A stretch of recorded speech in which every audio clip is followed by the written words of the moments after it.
નમસ્કાર. આપ નિહાળી રહ્યા છો અડીખમ ગુજરાત.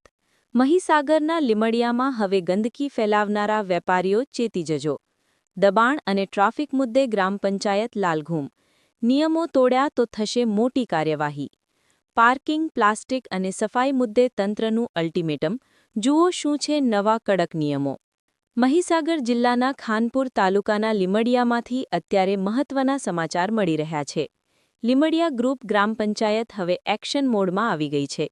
જો તમે વેપારી છો અને દુકાનની બહાર ગંદકી કરો છો કે ગેરકાયદેસર દબાણ કરો છો, તો હવે તમારી ખેર નથી.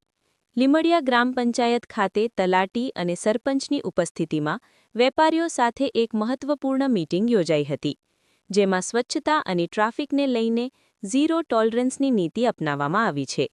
ગ્રામ પંચાયતે સ્પષ્ટ શબ્દોમાં તમામ વેપારીઓને તાકીદ કરી છે કે દુકાનોની આસપાસ પ્લાસ્ટિક કે કાગળનો કચરો ફેંકવો નહીં. દરેક વેપારીએ ફરજિયાત ડસ્ટબિન રાખવું પડશે. જો ગ્રામ પંચાયતની ટીમની આકસ્મિક વિઝિટ દરમિયાન દુકાન આગળ કચરો જોવા મળ્યો, તો નિયમાનુસાર કડક દંડ વસૂલવામાં આવશે. માત્ર દંડ જ નહીં, પણ હવે વ્યવસ્થામાં પણ મોટા ફેરફાર કરાયા છે. સાંજે 5 થી 6 વાગ્યા દરમિયાન ગ્રામ પંચાયતની ઈ-રિક્ષા આવશે, જેમાં જ વેપારીઓએ પોતાનો કચરો નાખવાનો રહેશે. જાહેરમાં કચરો ફેંકવા પર સંપૂર્ણ પ્રતિબંધ લગાવી દેવામાં આવ્યો છે. આ ઉપરાંત દબાણ અને ટ્રાફિકને લઈને પણ કડક સૂચનાઓ અપાઈ છે. દુકાનની આગળ કાઢેલા વધારાના શેડ અને દબાણો તાત્કાલિક દૂર કરવા. ખાનપુર-વીરપુર રોડ પર ગટર લાઇન છોડીને જ વાહન પાર્ક કરવું.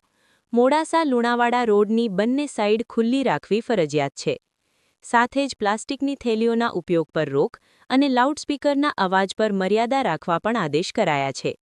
ટૂંકમાં કહીએ તો લીમડિયા ગ્રામ પંચાયતે હવે સ્વચ્છ ગામ સુંદર ગામના સૂત્રને સાચા અર્થમાં ચરિતાર્થ કરવા કમર કસી છે.